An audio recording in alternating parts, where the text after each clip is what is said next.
God kvöld og hjertelig velkommen til dette webinaret om grønne bostedløsninger. Og i kvöld får vi da bli til klokere på hvordan vi kunne velge grønt, da vi enten skulle kjøpe, bygge, ombygge eller omvele en i hus. Og så får vi da eisen å ta oss om hvordan vi kunne få fortjeng til disse grønne løsninger. Først får vi da høre Kara Mortensen, som deltaleier i omkvarvstående. Han får greia kunne sinte fra hver grønne løsner i samband med bostad, og eisen om tarverlige så omkvarvsvinnerlige som vi ofte hører om. Så gjerne for Annie Isaksen, som rådgiver i Herbank Nordic, greia kunne sinte fra taimon fortjengarmulighetene som i samband med disse grønne løsnerne.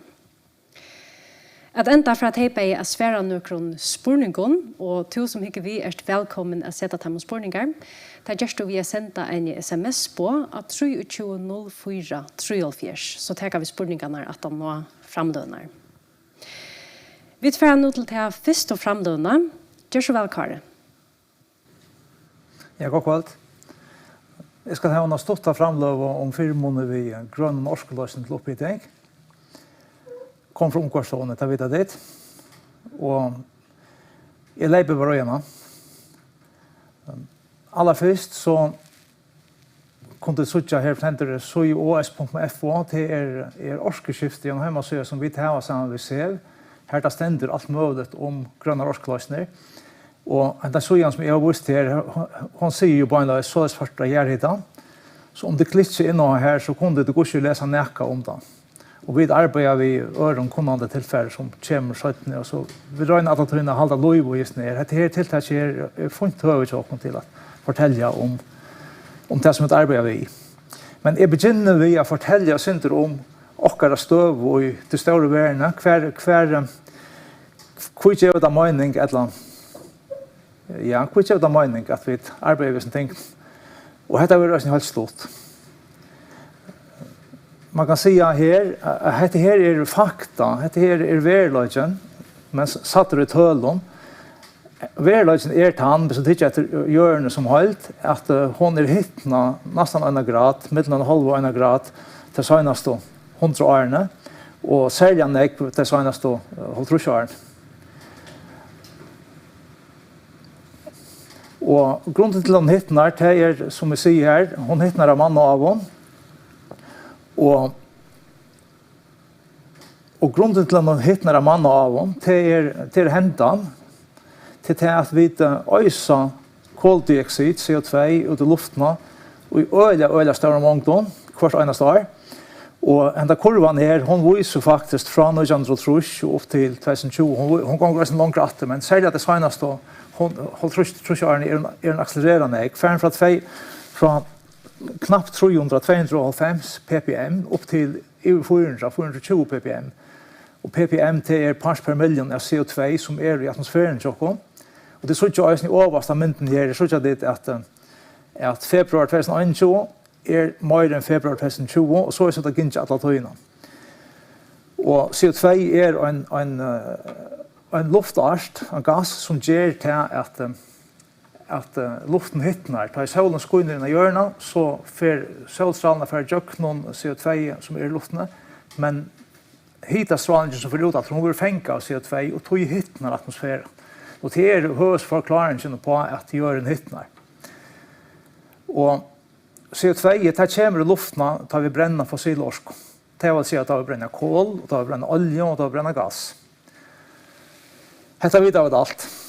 Og kanskje for jeg synes hver vi imot til Atlanheimen, så kan man si at hvis vi legger alt sammen, bare gasset og kålene og oljene som vi brenner i et år, så sværer det til at hvis vi sier at vi teller det opp i supertankeren som som mynden gjør, som tar 300 000 tons av olje, så sværer det faktisk til at 100 supertankere kvønte du setter eld og 100 supertankere kvønte og brenner alle 300 000 tonsen av olje og i 100 og letter for opp i luften og faktisk blod at ha trutja for noen tinker som CO2.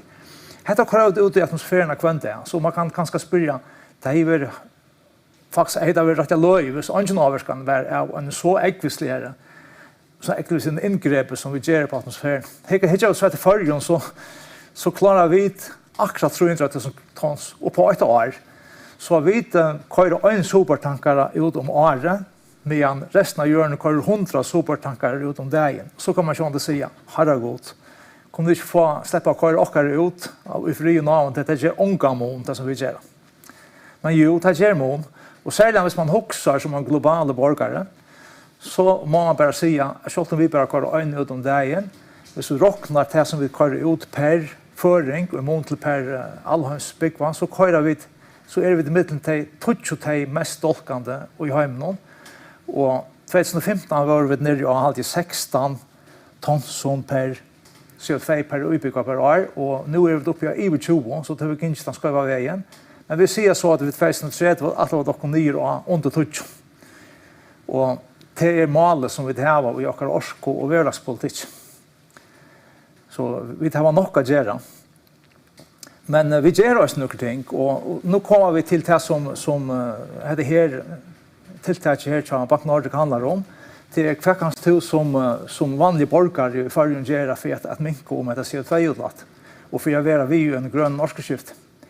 Og her så her som du gjør aller største mål, det kan du vise neste glærende i oss, det er vi at halde på at bruke olje til opphytting. Det er her som vi dolkar mest som ønstaklingar. Og en av de måten legger om på at det er å fære vekk fra oljeføringen og tekene gjerne som er en hitapumpa som teker hit og jorden. Og denne mynden der, hun viser bare til at vi grunden har haft gjerne køyrande i Førjen siden 2008, og vi har mat på nekker av dem. Hver eneste dag har vi mat og en rikv av tølån. Så vi tar øyne god data, og til dataene som vi viser her på, det er at hitast i temperaturen og i gjærhitehålen, til hålen man bor utenfor huset, at det faktisk heldig seg helt jevnt, og alle sier 12 årene. Altså om vetsen er det nere av, i hesten her husen her, er det nere av cirka 3 grader, og om sommar er det oppe av 20 grader. Og dette her er en syklus som bare køyrer ut av endelige, så man kan si at det gjærhitehålet her tar være forever. Altså man kan ikke bruke det opp. Her blir vi å være nok av hita til å halte husen i Høytvi. Vi så ikke også til at til nek som har finnes seg gjør i dag, og til en flere som får seg da, så faktisk nå i enda av 2020 så var det 820 gjerdeskipene i Førjen. Det skal så sammenluknes ved at til sammen så er det kanskje 18.000 husarhalt i Førjen. Tenker man så hinner luft- og vattenhittarpumpene på, så er det kanskje oppi av 2.000 hus som har hittarskipene som er grønne her. Så vi er kommet gongt. Og at en kors noe til høyre er så ikke dit en prikker betyr et hus vi gjør i dag. Så det er så ikke at hittarskipene er fordelt der utom alt førre. Og så det er ikke etter det lukker i sånn her sammenhengen vi CO2, så kan man si at det er 800 husene, 800 husene som har finnet seg hittarskipene, de er faktisk vi til at vi minker, vi har 4.000 tons minne av CO2 hvert år som går ut. Så hessefasen er langt i gang, og er vi i at minke om akkurat CO2-utlatt som land. Og nå får jeg lukke ut til setehusene, og så kunne vi titte etter hvordan nekva mån gjør det, tar vi færre fra en oljeføring og ut til en hitapump. Og overast av linjen, hun sier, hvis du har en vanlig hus, oljeføring som bruker 3.000 liter om året, så er det utlattet 8.000 kilo om året, det vil si 8 tons av CO2. Tenker du så, og sier, ok, så husene stand til skikve.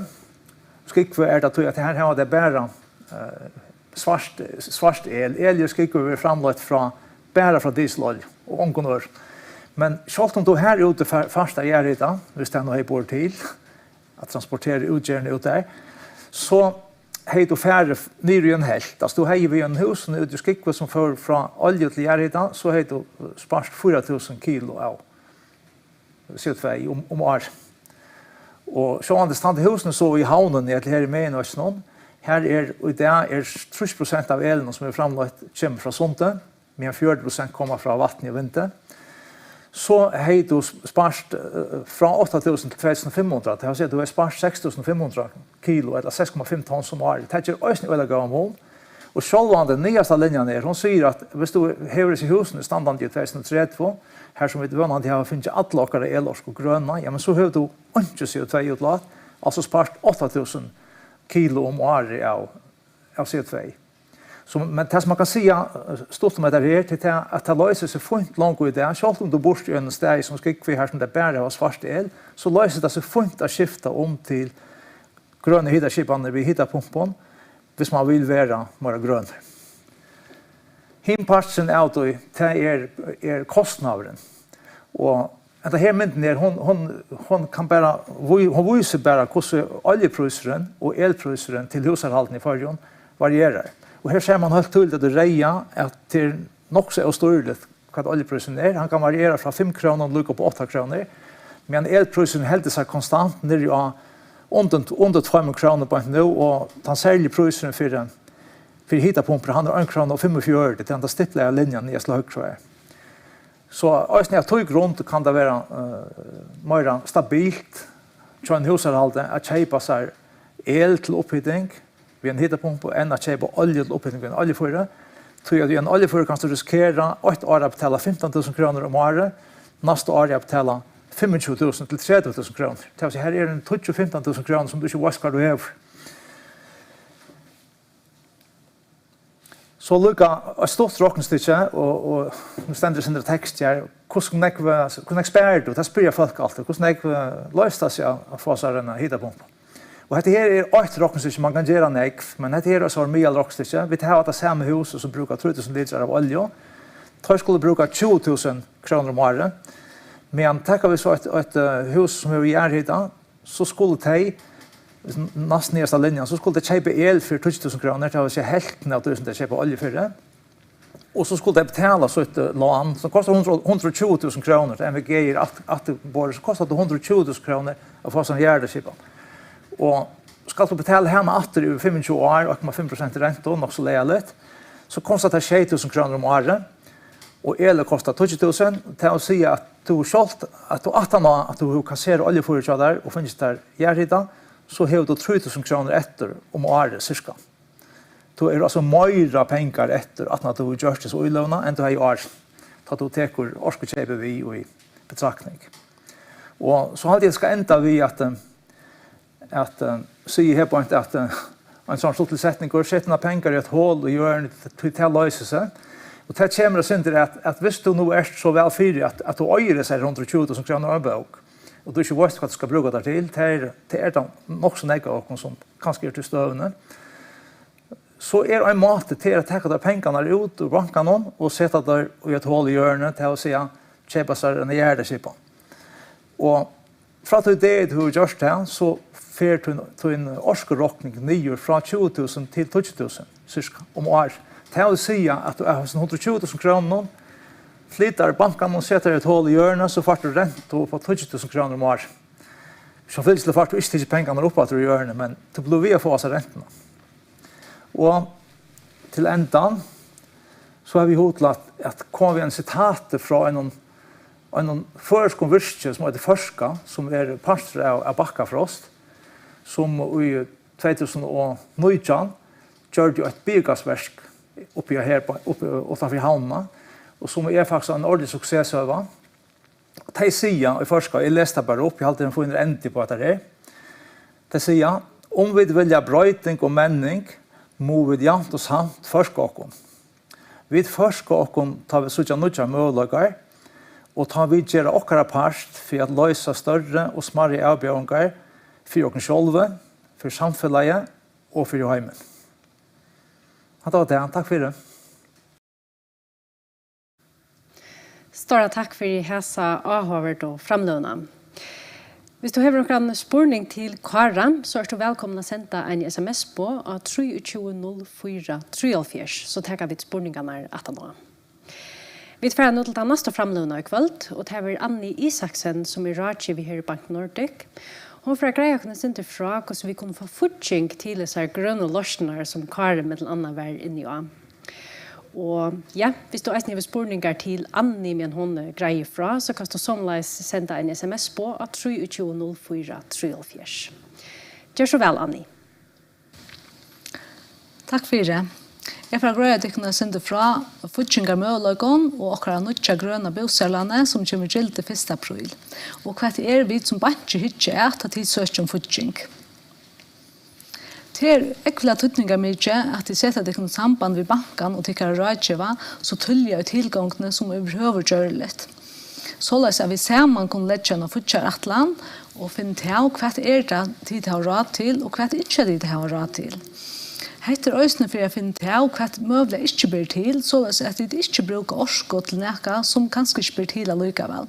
Etla, hva skal til for at finne det beste løsene til tikkun? Skulle noe tillegger gjøres for at det skal bli til tikkun å få dreimen til verløyga. Og gjennom fortsatt atlan så hittar jeg etter hvert for utrøsler de til hava, og hvert etter at alle de første utrøslene er goldene. Det også tydninga mykje at ta oss om hva ikke de har råd til. Ikke de kunne ferast innenfor mare, eller kjøpe dikna nødjan elbil til dømes. Hva skal så til for at det skal bli til til tikkun? Da man skal bygge til dømes, så det tydninga mykje at man gjør en sånn neiva kostnader atlan som tilber, og tøyskild blir om tilbå fra øtland vøyteren som man nu kan. Rom skal til øysene være for overvantan utrøslån, begge ved bygging og ombygging, og her skjer det ofte også minsta leie, mellom 5-20% av samleie kostnadene. Begge tar dit bytja og dit ombytja etla brøyta til orskoløsning, så det tydninga mykje at sette det samband vi tykker at tritskrafela. Såleis at det mulig skulle tekna en arbeidsstøk og tritsing, etla for å bo dem fra at det har skift orskoløsning, etla til døms hvis det har innrettet tjattlaren eller annet. Da man skal bygge, så det øyla negv man skal huksa om. Og her i midten det hva årskoløsning skal man velge. Og det kan være riktig å finne til hva det det rette for akkurat tikkun. Og da det godt husk å sette tikkun samband vi til dømes for rådgjøving fra omkvarstående etla og en vøytere av årskoløsning. Så la seg til sammen finne til hva det rette akkurat til tikkere hus. Og en byggverkskatlan begge tøyerkrevjende og krevende hver avkjører, og da kan det være godt at få rådgjøving og vedløying fra en byggeserfrøynge. Ta tid så venda det til banken for å få oss av fortjengene. Så hva det så vi tidgjert? Så det høyspunkten 3 punkt som vi tidgjert. Det egen fortjeng, skulderlåtfall og tiltøkkepeninger. Egenfortjingen, det den oppsparingen som de har spart opp til for å kunne kjøpe eller bygge. Og her sier vi at du skulle ha en egenfortjing på minstaleie mellom 20-20%. Dette kan til avhenge av hver stand i åknen i. Skulderlåtfallet sier noe om hvordan jeg kunne skilta i mån til hva samla og årlige inntøkker. Her sier vi at hvis til dømes har en samlet årlig inntøk på 1 million, så kunne de skilta 30 millioner, altså 30 for en artikkel årlig inntøk. Til så kan skulderlåtfallet være hakkere enn tro til første årene, om det så løs at det er nyr og tro innenfor de neste 5-8 årene. Så det viser seg skulderlåtfallet alt og høyt, eller nekv hakkere enn tro, så blir det tungt i langtene. Og et annet så er det ikke etter tiltøkkepeninger. Tiltøkkepenningeren det som etter av bottenlinjene, da alle de første utrøsene goldene. Til siden, ta landsutrøsene betalt der, ta tritsing, vedskatter, battenansing og annet, alle de første utrøsene betalt der. Hva det etter av bottenlinjene at livet fyrer. Her har vi også noen krøv som vi setter, og her sier vi at for en vaksen det 6.000, 2 vaksen 20.000 og 2500 per barn. Jeg vet vel at jeg kan leve nekv at et per vi 2 bøttene skal ha 15.000 kroner etter av bottenlinjene av livet 4. Men tar vi tås om av livet 4, hva det? Tiltøkpenningen skal dekke nekv mer enn bare mat og klær. Tiltøkpenningen skal også dekke overvantere utrøsler. Det skal dekke gaver, det skal dekke halda føringer der, jul, det skal dekke for tannlakene, det skal dekke for ferastfire, eller kjøpe noen telefon, og alt annet. Til sier at hvis vi till döme säga att ett par vid två bötnon till för ferast. Ferien kostar kanske samla sig 30 000 kronor. Så är det 500 kronor om månaden som så ska äva som 15 000 kronor. Och ser vi att man köper till dömes en telefon eller en tält och för till dömes 12 000 kronor, så är det 1000 kronor av tilltryckpenning som natt. Och vi såg så vill jag säga att om tilltryckpenningen är olovor så veras räve i långtne hvis det inte är plats till näka eika vid först. Tar vi så hittar till tilltryckpenningen så hittar vi själva till ösne efter kvart är inte familjen vana leva för. Hvis det kunde visa att i en tog så har det leva för minne. Ja men så är det också sannolikt att man kan leva för minne och tojna framöver.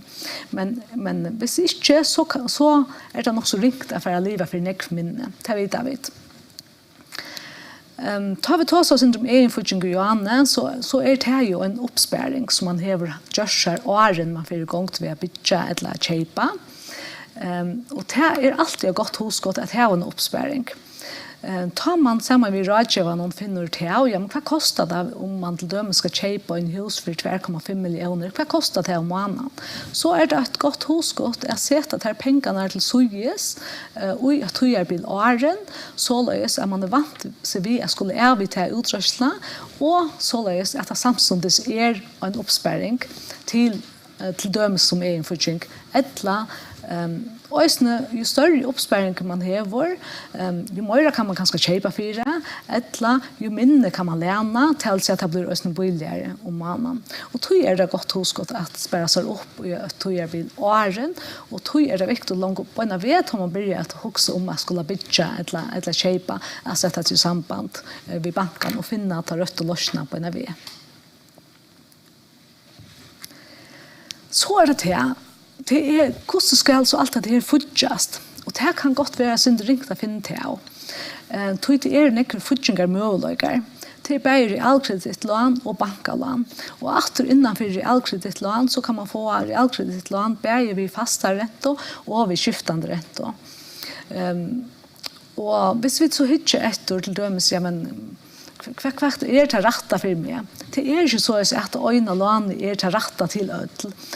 Och då är det viktigt att man kommer in och en fond vid kontorådgivaren och jag finner till, ja men kvart är 4 månader vant sig vid sin skulle lån. Och inte minst för jag finner till, ja men kvart är tydningar mycket för det som konta.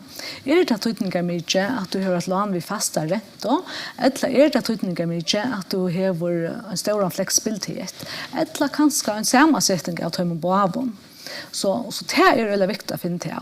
Hvis vi tar storton kvart det är lånen, kvart det är för näka, så kan man säga att realkreditlån vid fasta räntor. Här känner du utrustningen till lånet allt åramalle och räntan är först allt åramalle. Så det är sagt så kan räntan vara lite hackre, ta det är först ränta över allt åramalle, tror att du aktion köper där den trycklögan att du känner räntorna att årene. Man kan också få realkreditlån vid skiftande räntor, till dömes här räntan bröjtes 15 kvart år. Ta är räntan lagre, men ta känner du också bara kanske 5 år fram. Ta det 5 årene så är färden, så först ett nytt lån vid en nytt räntor, ta kan räntan vara färden upp, och ta kan så märka att du först ett högre lånskjalt. Alla bankalån har skiftande räntor. Och lån vid skiftande räntor här var typ som sagt en sintelagre räntor. Det vanliga bankalånet har den lagsta räntan av det vanliga bankalånet är 2,75% om året. Men ta känner du henne bara här och nu. Du vet inte vad hon är i nästa år till dömes. Till sig hvis räntan bröjde så kan det att vi förras. Hvis hon hackar så kan du få ett hackre lånskjalt eller att åramålet av lånen lunchst. Det gröna bostadslånet som kommer gilde per 1. april. Det är också en vanlig bankalån och med skiftande räntor. Till så är räntan lagre än en vanlig bostadslån. Till räntan på nu, den lagsta räntan är 2,45%. Tredjen för att få ett grönt bostadslån är att åknen är hit upp i en värande årskolås. tälsia att det ska vara hit upp vi järhita eller fjärhita eller solcellon eller hitapump till dömes. Bara att det inte brukar olja. Annars är traden så att säga att det samma vi en grön bosalane som vi en vanlig bosalane och kostnader är det samma men räntan är lägre. Hvis vi så tar oss syndrom årskollan, så det lite annorlunda. Årskollan är till ösn ett bankalån, ösn med skiftande ränta. På nu är räntan, den lägsta räntan av en årskollan är 8,75% om året. Årskollan är så till själva uilövna. Till sig uilövna till årskosbärande. Det kan vara med annat att du skiftar oljeföringen ut vid en hitapump eller järhita, eller att du fast nu vinter eller bjolvarhusene. Det kan så få ett årskollan till dömes.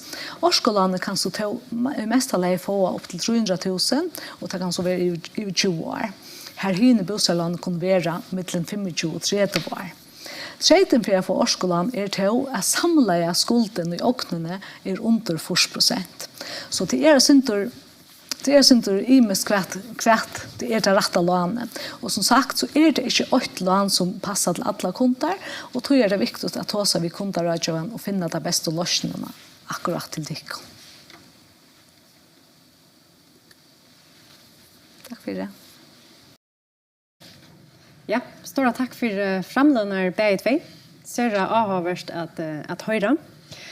Och jag har noterat mig omkring spårningar nyer och till som hygge vi har eisne möjlighet att sätta timebound en spårning. Det är just vi har sendt en sms på at 2304 304. Vi tar långt finna några spårningar in så det är ordentligt dejligt. Kari, jag också börjar vid här. Jag också börjar nog så uthörliga att hvis vi nu säger är en 20 år gammel och nog så nutja arbetsmarknaden jag kunde huxa mer att köpt en hus eller byggt en hus och köpt en bil. Kvar är grön väl vill du som mäla mer till att häka i hesson samband. Ja, alltså hvis man bara kan köpa sig hus och bil så är man också fyra och så ska man också självande så är det också grönt. Ska du för det första, hvis du bygger det huset så ska du göra det omöka. Bjolva det väl, inte bruka den korsko. Och självande ska du välja den gröna hitalöst. Det är en hitalöst med en hitapump. Om det så är en hjärtapumpa som kanske är det mest robusta men också det dyraste. Eller det är en luft och vatten eller möjliga en ventilationshitapumpa hvis du vill bjolva huset så det öliga väl. Det kan du raföra det vid säkern om. Och bilen, ja, det är helt upplagt. Man köper en elbil, nu är det så billig röstner. Det har vi inte sagt, det är helt upplagt. Och du kan köpa ett behov för det. Och då är det en som är och familj. Och som du var inne i framlånen så kan jag bäge spara pengar med eisne orsko eller utlåt. Ja, ja, helt säkert, ja. Så är du långt från starten så är du vi i en grön norskskift. Tror jag att bäge bilen tjatar och hitta köpan tjatar brukar el. Och så är det bara en spårning om att samhället som helt lägger om till gröna orskoframbost. Och det är så en arbete som ett ödläv. Men så är det vi. Ja, nämligen. Ja. Annie, du har inne i AS här fortjänsten till så här grön och lösningar. Vad ska till för man fär av vilka visst grönt bostadslån och orskolån och så framvis vi har en lån till elbil. Ja. Alltså för det första så är det så väl så där traderna som banken sätter för att du kan få fulltryck. Det här skulle så väl vara uppfyllt där första. Det är så första och så är det också att visst vi det hus som det gröna lån i årsplanen så ska det vara åkner som är och hit är vi värande orsk. Så det är rösten det är annars visar sen till det som jag säger om vad traderna är men vi vill en elbil eller antar vi inte så om så är det ett krav att bilen är en elbil alltså det alltså det är inte en hybridbil eller plug-in hybridbil det ska vara till en elbil ja nämligen ja akkurat så säger Eisne nu är du inne i något snack om imiskon men är det något särskilt man ska huxa om tar man färsar ett årskollan till värskatlarna man nu atlaser ett grönt bostadslån är det något ja alltså här får jag alltid med till att man tåsar vi tar vojtarna som är innanför årskoskipan så det här skil och här ner. Det kan vara riktigt en vanlig person att veta vad är det rätta för mig. Är det jag heter eller är det hita pumpa eller vad ska jag välja mig. Så tåsar vi omkring att ha som action har skilla oss ner för jag finner det och finner det vad det kostar om annan ganska ösna framöver. Alltså så man finner det kanske till dörst på eller börjar kanske lossna på nu att köpa det men det kan vara billigare lossna i långt ner lika väl så att man har alltid varit ganska billigare. Så be om till på och tåsa vi tar bojtar ner av årskollossen. Som man följer som en heltarmynd av allt landet. Ja. Vi har finns flera sms'er in här. Jag ska ta också av här. Här är en spurning till Twin Kara. Här är en som skriver vi har luft till luft och hettvannstanka i småvånhusen.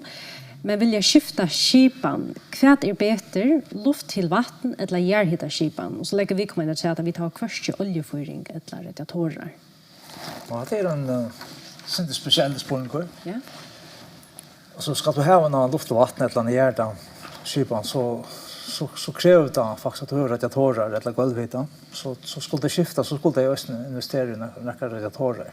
Det kommer det göra. Och så får det sånt det vatten och sen hit upp vid en hitapump och så det skulle bruka bönlös el som det gör nu.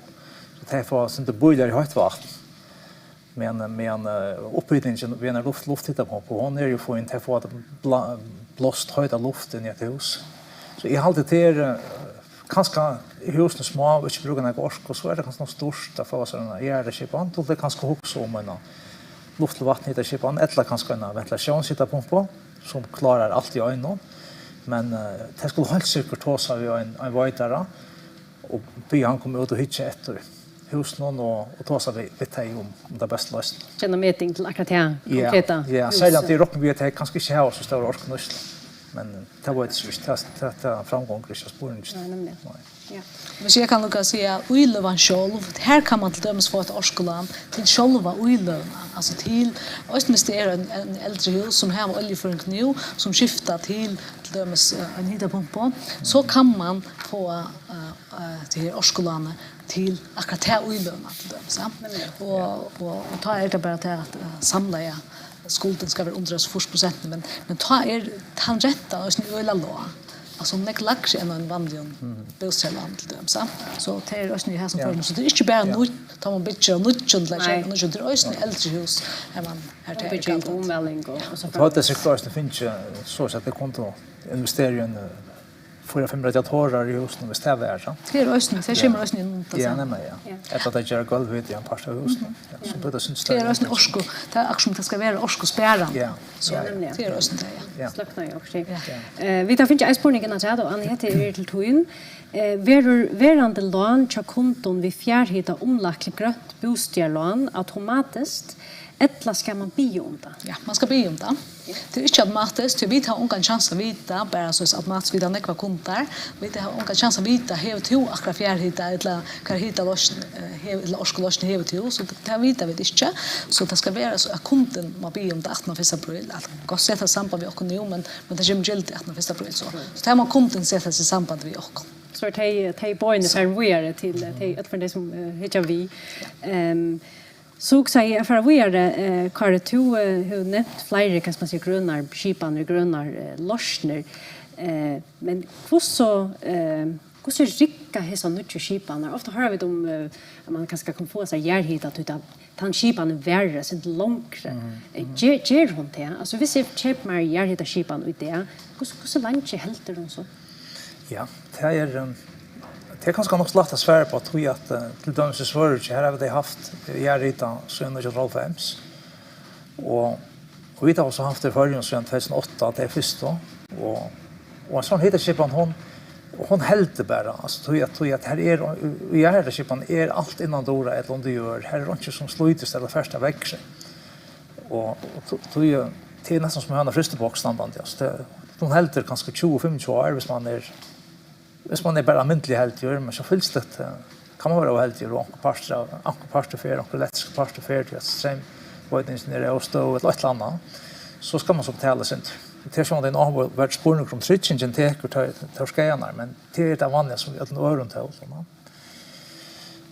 Ja, nu minns jag inte vad det var att säga. Nej, jag också bara hur snäckvis är skipanar, hur lägger halta. Ja, och det är helt klart att här halta mycket bättre än en luftvattenhita skipan som har en utpart. Onkur är lite väl att ta med oss nu att det halta ganska 15 år, men är det halta per 20, men det är ju inte snäck boligare så man har sån där råd till att göra en ändring i lov här. Men också att det här hjärteskipan är det inte mer effektiv och brukar inte mindre ström än en luftvatten. Så det är så fyra och emot det. Ja. Man kan akkurat välja det som passar en bäst. Nämligen. Och nu förstår jag elbilen i Janne, kan man säga alltså hellre en elbil lika väl som en vanlig bil som kör vid diesel? Ja, att det nog ringt att svära att bilarna är snutcher, men garanti på batterien är ju 8 år nu och allt, ja. Och tar bilarna som jag har kort har visat sig att batterierna är halta och kanske halta det 40% eller 50% av upprona viren här det att han har 15 år. Det kunde gott här va. Så orkeskipan i bilen helt lunch och bilen annars han helt säkert på samma som andra bilen han har näck färre slit äldre än en vanlig bil och är näck boiligare i omvälvning än en bensinbil. Men rocken vi han helt minst lukka väl. Det är det. Ja. Anne, vi tar finna en spurning innan träteltojen och vi kommer att spyr, vet inte om vi kommer att mena vi heter gröna bostäderlån eller till årskolån, men kan man få ett här lån till sommarhus eisne? Ja. Det kan man. Det är till lika mycket om det sommarhus, utboer, eller höjlarshus eller vad det är till faktiskt alla åkner kan man säga som uppfyller att här tjejtnar att det är hittar vi värant jorsk. Så ja, det är till alla. Akkurat. Och just nu om du har flöjre åkner till dömes, det kan vara att du har flöjre åkner till bäge hever en sommarhus och så kan så få det till bäge land eller bäge just. Ja. Vi tar en annan spårning till Tøyne, Annie, och det är nu gröna bostäderlån, det fann det bäst om ett bankalån. Hur är det realkreditlån? Ja. Bank Nordic samarbetar vi DLR-kredit i Danmark, och DLR-kredit hever ett grönt, kan man säga, realkreditlån. Men det sätter en trade om att åknar skulle vara energimästare, för att man kan få till gröna realkreditlånet, och det här var vi inte för. Så tog det att det blir till en. Så var det som det kanske för. Ja, alltså det är ju avvärst och det löjer till att man måste ju finna orkemässing på husen för att det manglar vi och det är absolut något som det får inte att han såg en åtande från fortsatt lite kräv kommer till husen. Det är gott att veta om husen brukar 3000 liter olja eller brukar 1500 liter eller tillsvarande i el som man har hittat på. Det är en tutningar mycket upplysningar då man ska köpa en hus. Ja. Så man får skipa till öka, är inte bättre? Ja, alltså vi skulle haft också slag orkemässing och kanske bättre orkerådgivning i samband med sätthus och köpa söl av dem måste som snitt. Bra. Ja. Till Kari och chatcha kvar vi överhuvud. Så får jag ofta utifrån den här fätan är att det är summe som inte rejligt att trycka på att det ständigt till vi omkörven och kanske helt trycka på är så något så grön och lustna. Kan väl du sagt till herrar som har varit i Sjöna? Ja, alltså jag har sagt att det är en spårgrundtryck. Det är en spårgrund att hitta ett faktum som vi alltid har visst inte framlunchen är. Att vi är pura hopplös som mannaten som har det är pura hopplös till att dolka och vi söker att höll någon att vi det här var avskan och skolt alla hjörna som hållt. Så det är alltid bara man ska läsa och huxa. Men man kan också vara ivasammer och allugavall välja gröna orsklösningar tror jag att det är bättre än dina lösningar. Alltså det löser sig fortfarande som tos om mer. Det halta lugga luncha och där är också bara kan säga omkvarvsvinnarliga inte bara till hvis man huxar om så ett egna lokal omkvarv så gör det också mål. Du är inte inne i husen, du är inte snacka oljelukt från oljeföring, du har en skorsten som löjer rök ut i näromkvarvet och du har en bil som åsar tummen eller väven så tandvinkeln kan man också ta in om man inte tror på att det globala ondre som kan hända vid man för en elbil. Anne, vi har en spurning av träteltojen och till vi är gröna bostäderlån och årskolån. Hvordan trykker tidtikon i banken at pengene færre til rätta ändamål? Alltså kan i princip någon få ett årskollan och köpa en oljefyring för tar pengarna? Nej, det kan så inte. Alltså vi tycker på att att vi skulle ha ju till på från en vidare och sen för finna det augusti ska lån vara till första. Så vi har till på och så tar lån är stående kan man säga. För det första vi bröt inte till detta gröna. Hvis du nu skiftar från oljefyring till värande orsko så chimlan är gilt för en alltså häver skift kan man säga till det första. Och så jag dock en äkta väg skift till att pengarna blir sett in på bonna konto och så sände till som kom till och rocknisna så betalar vi det av så här bonna konto så vi switchar det till det. Så man ska vara präck för att det man brukar pengarna till. Ja, akkurat. Jag huxar nog att det ganska sent utgångstå i stövning och i förjon. Och kan ju säga att börjar vi här. Du var så sent nu akos illa vid dolka med andra i förjon. Men hvis vi ser man börjar om vi underland, hur så väl ett illa ständigt till i förjon emot till landen vi vanliga samarbete om vi. Ja, men nettopp at her vi er mitten topp 20. Tar man också om CO2-utlåt, alltså dolching. Så ständigt ytla till. Det ständigt ordentligt ytla till för. Vi var 15-16 som jag nämnde. Nu är det för 20 tons av CO2 om året per höjd för. Så det ständigt ytla till. Det ska lägga till och vi kunde kanske ha goda samvisko i allt så.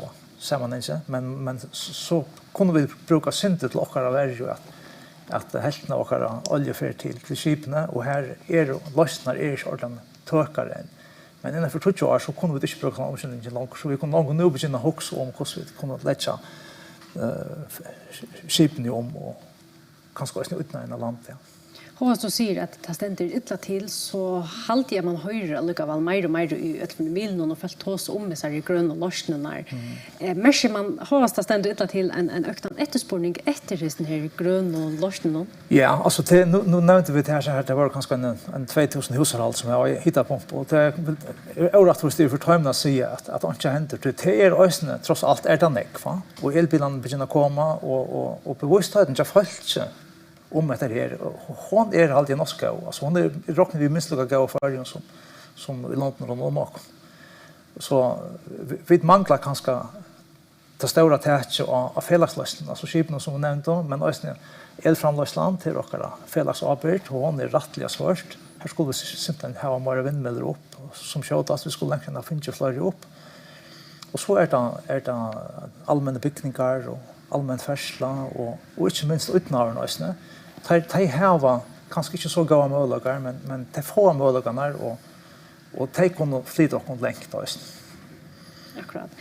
Tar vi ta som öktan etspårning Annie mesta tid eisne att här i banken att fler folk spyrja efter det när lån till så där grön och lossnar. Ja, det gör vi. Vi har ju väl bara haft ett årskolane som har varit till oilövna själva.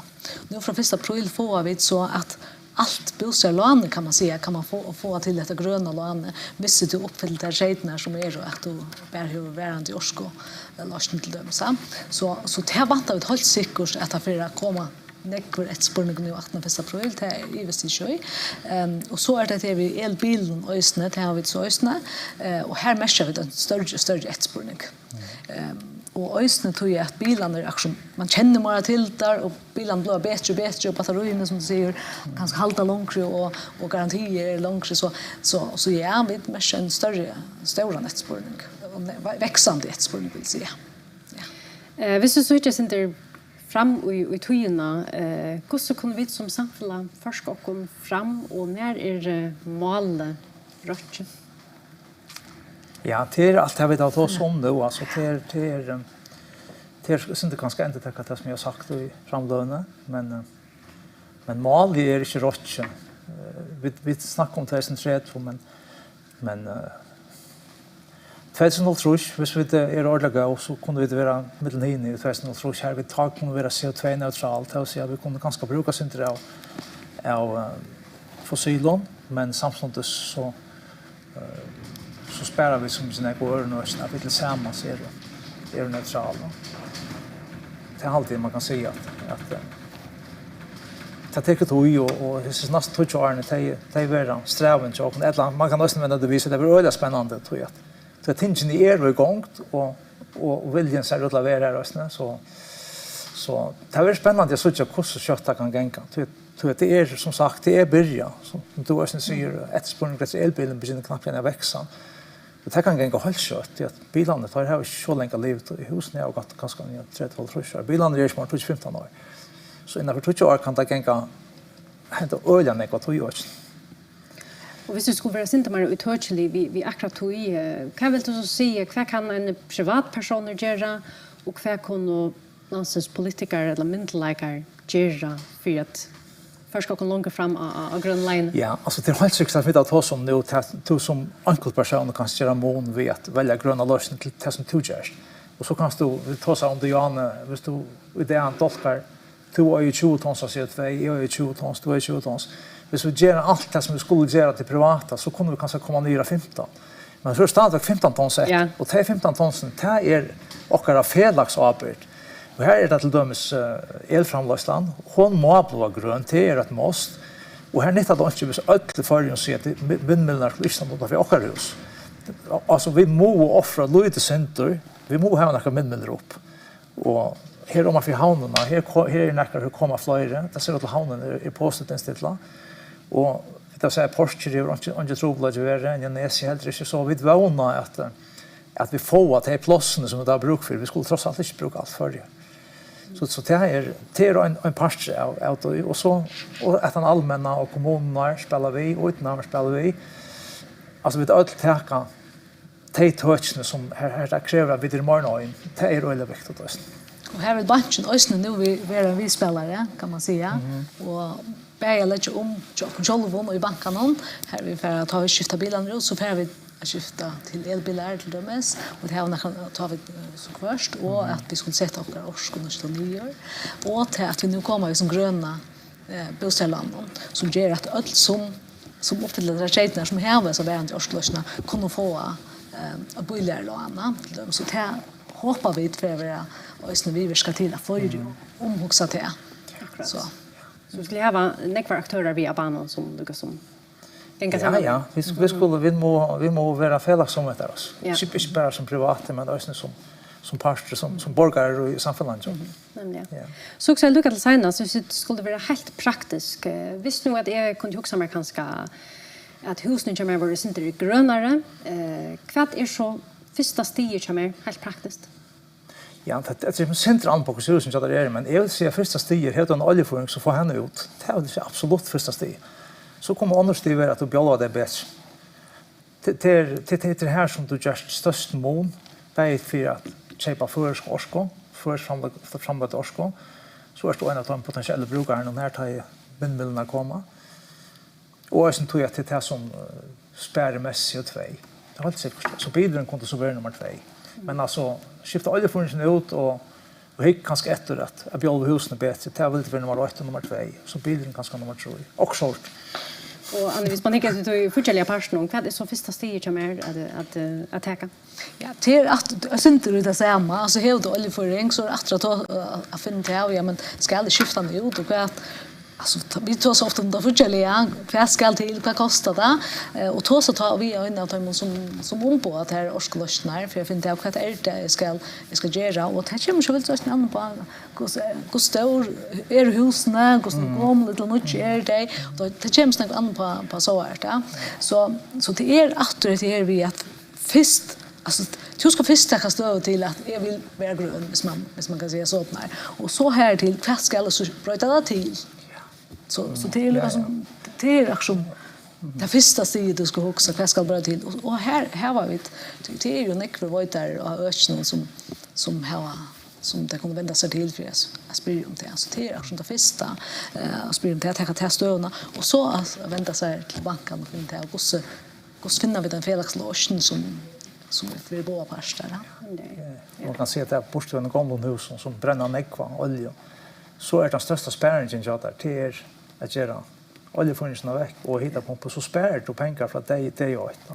Och han att göra så jävla stor och kanske en mellan 120 och 130 000. Ska du efter hus någon som ösnar är ordentligt gott att bjälva dig så kanske ska du bruka en halv miljon och ta chim att spara. Ösnar några pengar men inte slett inte några som du sparar vet. Ta hitta på. Och så på en mata nu var det fler som är också men på en mata kanske hitta punkterna först. Och så husen späckligt så vi att han det så chim då gång på en av på hematan så kan det gå öra länk tror jag inte för rat till att ta hitta punkterna att det är alltid också annat det ska göra vi behåller husen så. Det är inte Att det var i touchlig på från Tikkombavon. Jag får tacka Tikkom Bay för framlåna och för att det gått en stund till att svära några spårningon och se det avhåverst. Och jag får även tacka Tikkom som hukte vi i kväll. Och vill du veta inte mer om ämnet så kan du läsa mer av våra hemmasöje. Och jag får även nämna att vi här i Bank Nordic gör poddar och du kan finna oss med bland annat Spotify och Apple Podcast. Och alla våra poddar är även våra hemmasöje banknordic.fo/podcast. Här vi gör vi ett imiska ämnen. Här har vi något för i kväll. Tack för Jakob.